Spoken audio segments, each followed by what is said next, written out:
Welcome back, business enthusiasts. My name is Isabella Tugume, and this is Business Perspective. Tonight, we're casting a spotlight on an often overlooked powerhouse, agriculture. It is time to dig deep into the soil of opportunity and uncover how this sector can truly become the backbone of our economy.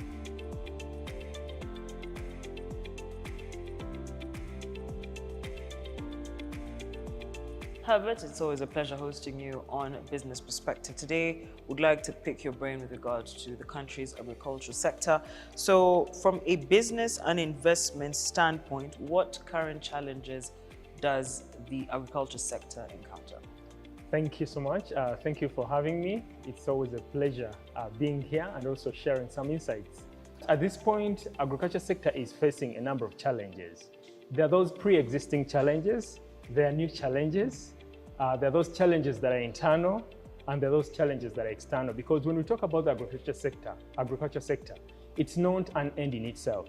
The agriculture sector, I mean, you grow all you rear animals, all you do fish farming because you want to sell and to get some money.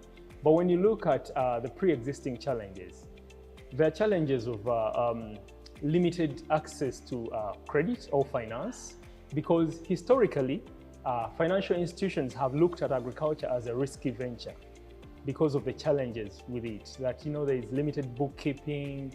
I mean, it's seasonal, so you cannot determine, and the bank cannot really, most times, you know, banks look at agriculture as a risky venture, and they don't want to advance credit to farmers because they also don't have collateral security, among other issues and factors.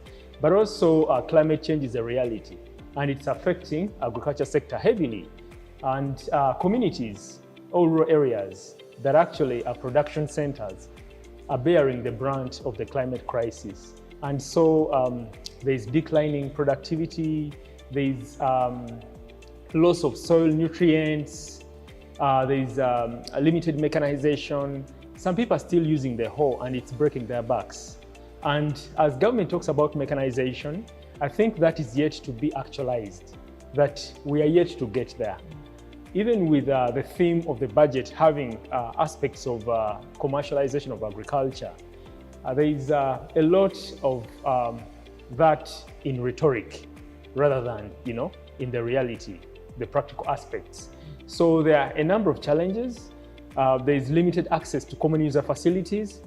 But also in the agriculture sector, there is post-harvest losses.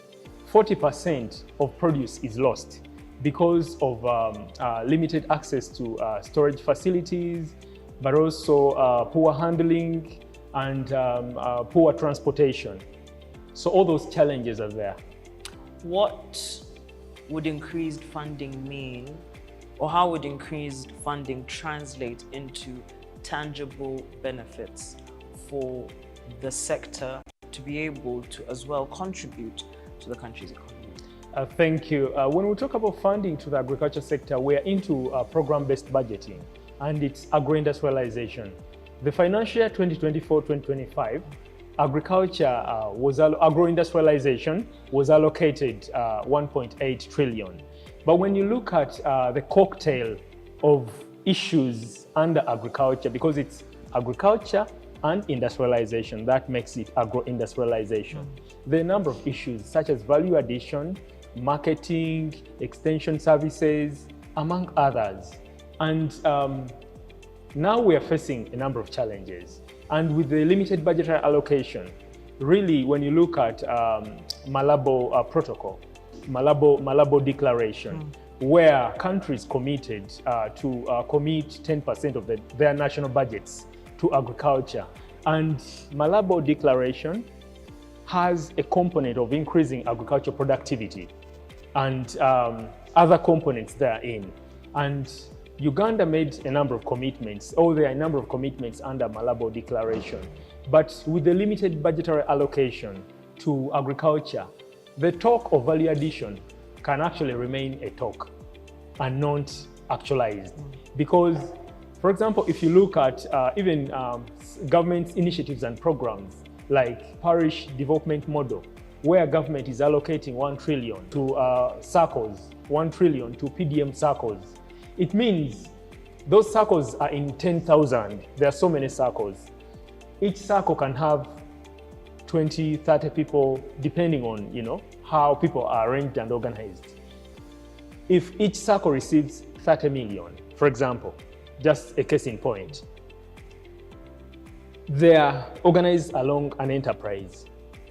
And if you look at the challenge, the long-standing challenges in agriculture, all as we talk about value addition, there is need for food-grade machinery, there is need for better storage, among other, necessities, prerequisites for us to achieve value addition, among other things that we want to achieve. But the limited budgetary allocation, even when you look at the parish development model, which is, well-intentioned, I may say, it's well-intentioned, but it falls short of, realizing some of the envisaged, aspirations. But also, as we talk about value addition, let value addition and the resources, be adequate so that at least when we talk about value addition, we have common user facilities. There are a number of common user facilities, but they are in some regions and in some centers. We have limited regulation of agro-input dealers. And with the resolution by Cabinet to establish the Food Regulatory Authority, I think there is a lot that needs to be done in order to actualize that, to have the policies in place, but also the structures, so that there is regulation of agrochemicals and other agricultural inputs. Because right now, farmers are stuck even with getting the right seed. Even when you look at all the different strategic products for the country, crops, coffee, farmers are, some farmers fail to get the right inputs. So there is need for the different agencies of government to rise to the occasion and do what they need to do. But of course, most of them have limited budgetary allocation to do what they have to do. Thank you. With regards to financial institutions, how do you perceive their role to be in supporting the agri-business sector? And do you believe there is a lot more that they should be doing? Thank you so much. Financial institutions have a key role because government cannot do it all. And of course, financial institutions, one, they are profit-minded. That's their broader goal. Although some financial institutions have come out to brand themselves as friends of farmers, they have agriculture-friendly loans, among others. But the end goal is making profit, breaking even. But how financial institutions can make all advanced loans to farmers and boost agricultural production is, one, of course, assessing the viability of enterprises is important. But also, financial institutions cannot work alone with farmers. Government also has to create a supportive, all-enabling environment for agriculture to thrive so that the other players also come in to complement the role of government. Because government has been talking about commercial agriculture, and commercial means you are going away from subsistence into large-scale farming.